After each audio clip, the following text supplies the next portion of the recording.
এবার আসেন আর একটা হাদিস শুনিয়ে আজকের আলোচনা শেষ করে দেই। আচ্ছা বলেন, যে এই পৃথিবীতে যদি সুযোগ থাকে যে আমার সম্মান আমি বাড়াবো, আপনার সম্মান আপনি বাড়াবেন, যদি সুযোগ থাকে, এটা করবো না আমরা? ধরে বলেন, করবো কিনা? করবো।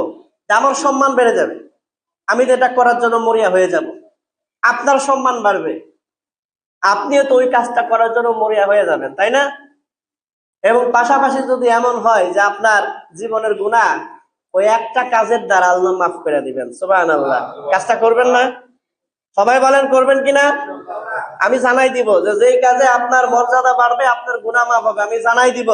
কিন্তু কাজ কিন্তু ভাই আমি আপনাদেরটা করে দিতে পারবো না, আমি আমারটা পারি, তাই না? আমার মর্যাদা বাড়াতে, আমার গুনাহ কমাইতে, মাফ করাইতে এটা আমি পারি, কিন্তু আপনাদেরটা কিন্তু আমার ক্ষমতা নাই। আমি শুধু আপনাদেরকে জানায়া দেই। আমি আশা করব আজকের এই হাদিসটা শোনার পরে আপনারা নামাজ আর কখনো ছাড়বেন না। সব সময় চেষ্টা করবেন জামাতে নামাজ আদায় করতে, কারণ কি সওয়াব বেশি। আর যদি জামাত করতে নাও পারেন, যেইখানে থাকেন, যেই অবস্থায় থাকেন, ওই অবস্থায় নামাজ আদায় করতে হবে। সবাই রাজি আছে তো ইনশাআল্লাহ? মুসলমান ভাইরা আমার, বন্ধুরা আমার, রাসূল আরবি সাল্লাল্লাহু আলাইহি ওয়াসাল্লামের সাহাবী হযরত আবু হুরায়রা রাদিয়াল্লাহু তাআলা আনহু তিনি বলতেছেন, আমার রাসূল বলেছেন, আলা দুল্লুকুম আলা মা ইয়ামহুল্লাহু বিহিল খাতায়া ওয়া ইয়ারফাউ বিহিদ দারাজাত।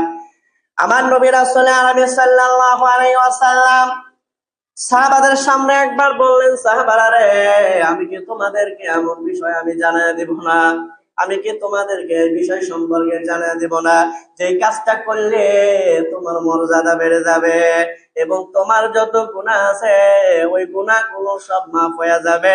ও আমার সাহাবারা, আমি কি তোমাদেরকে এই কথাটা জানাই দিব না?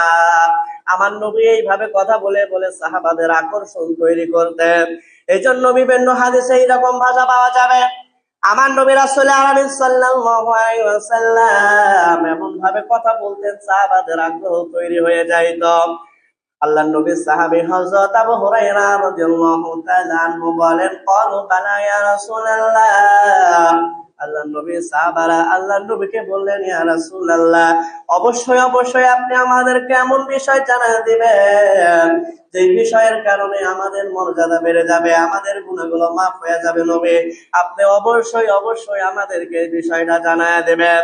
তখন আমার নবী রাসূল আরবি সাল্লাল্লাহু আলাইহি ওয়াসাল্লাম সাহাবাদেরকে ডাক দিয়ে বলেন, সাহাবারা রে, যে কাজের কারণে তোমাদের মর্যাদা বেড়ে যাবে, তোমাদের গুনাহগুলো মাফ হয়ে যাবে, তোমাদের গুনাহ মাফ হয়ে যাবে, তোমাদের মর্যাদা বেড়ে যাবে, ও আল্লাহর বান্দারা, আমি ওই ভাষায় কথা বলতে চাই। তিনটা বিষয়ের কথাই হাদিসের মধ্যে বর্ণনা করা আছে। এই তিনটা কথার দ্বারা আপনার জীবনের গুনাহগুলো মাফ করে দিবেন কে? সবাই বলেন, আরো জোরে বলেন। আমার আপনার জীবনের গুনাহগুলো আল্লাহ মাফ করে দিবেন, শুধু তাই নয়, আমার আপনার মর্যাদা বাড়ায় দিবেন কে? আরো জোরে বলেন, কে?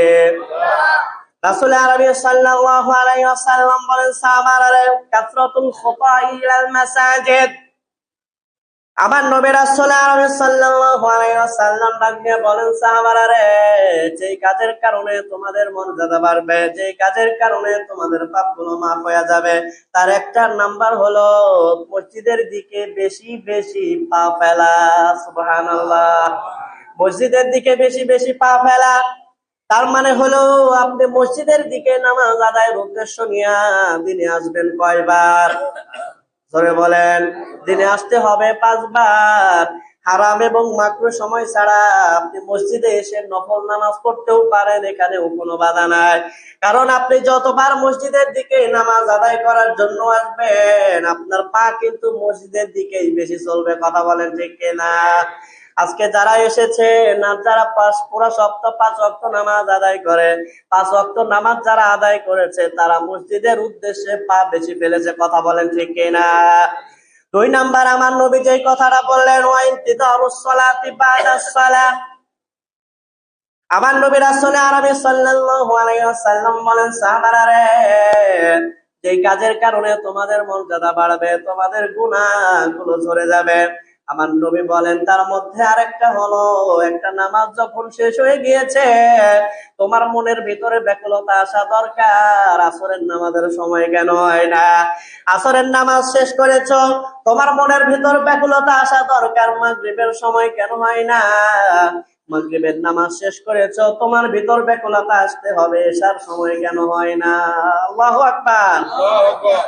তিন নাম্বার যে কথা হাদিসের মধ্যে সেটা প্রথমে আছে, আমার নবী রাসূল আরবি সাল্লাল্লাহু আলাইহি ওয়াসাল্লাম বলেন সাহাবারা রে, ইসবাগুল উযু আলাল মাকারিহ, কষ্টের সময়ে পরিপূর্ণভাবে ভালোভাবে ওযু করা।